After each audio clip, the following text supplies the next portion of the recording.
Hey, welcome to Tutorial Lore. This video explains the Lowrance app and whether it's worth using. Quick disclaimer.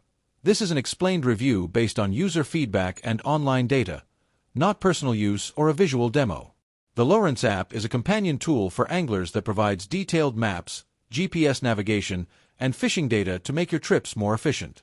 It includes advanced charting, real-time weather updates, waypoint marking, and route planning.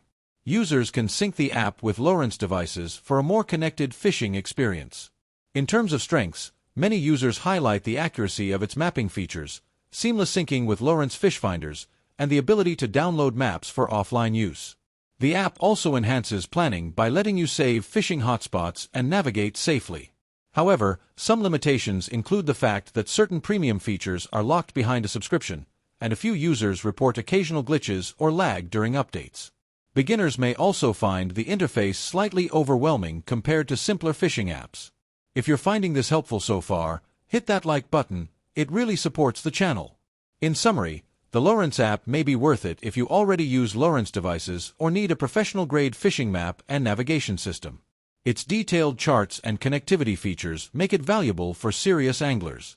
However, if you're a casual fisherman or don't want to pay for premium features, it may not fully suit your needs. This is not a commercial or paid promotion, but an informational video. For inquiries, contact the email address stated in the description.